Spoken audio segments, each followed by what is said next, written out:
English Senior, August 2015. Start.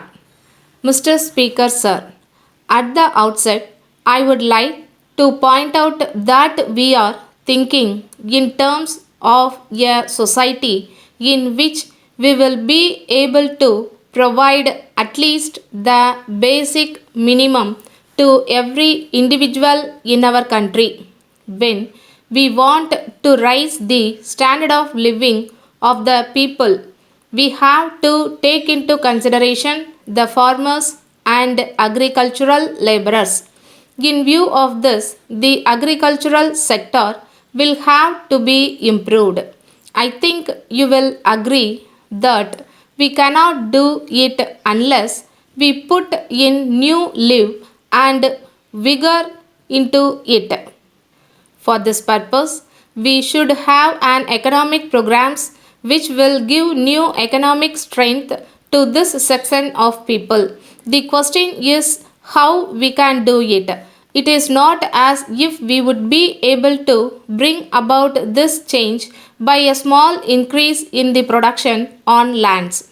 If we have to produce food like vegetables and milk, we are not going to have any system which would be required to meet the immediate requirements of our people by having a small increase in the productivity of our lands that we will be able to meet our needs.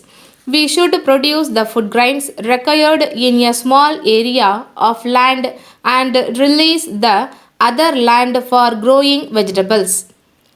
If there is only a small increase every year, we will continue to be in the same position as we are now.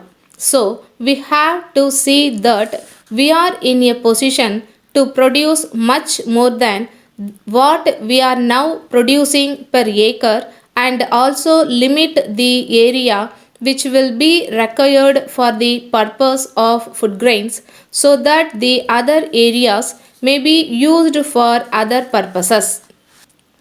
In this connection, there is another point which we must bear in mind. At present, even our forest area is getting reduced.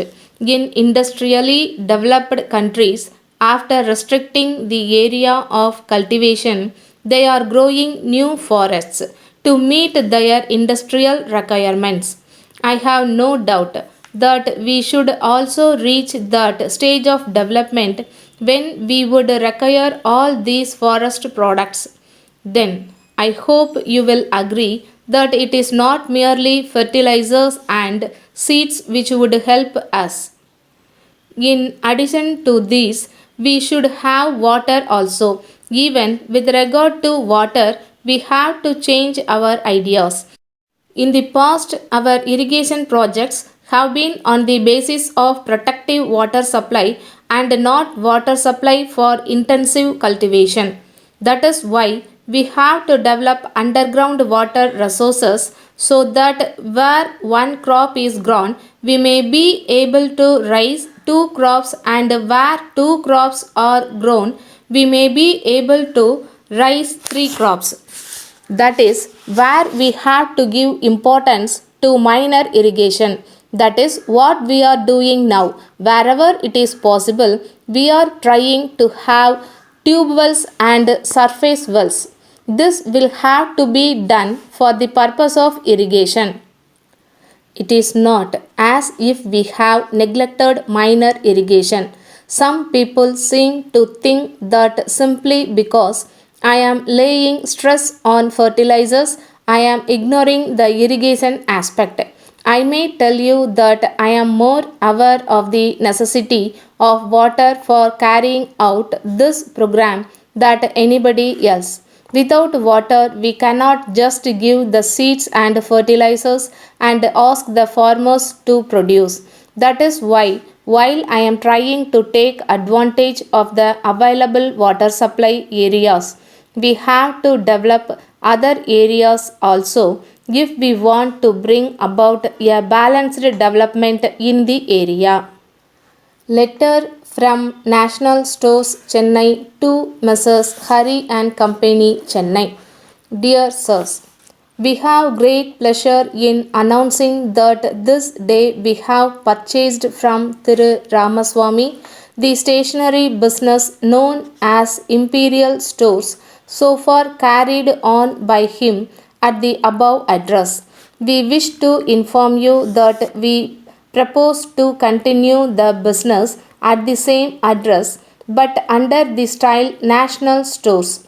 The business will remain closed for a few days for purposes of stock taking and renovation of showroom and will reopen on 1st August. You will be glad to know that sufficient stocks of all kinds of stationery articles will be maintained and the showroom will have an attractive new look. We hope that our customers and patrons will be very much satisfied with the new arrangement. On this occasion, we would like to assure you that there will be no change in the business policy so far followed by Thiru Ramaswamy. It will be our earnest effort to give our customers and patrons the same satisfaction and quality of service that they have enjoyed under the previous management. We hope that the business will continue to receive the same support and patronage from you as before, and we assure you of our best attention at all times. Please take note of our signature below, which will be used in all further correspondence and engagements entered into by us. Yours faithfully, Star.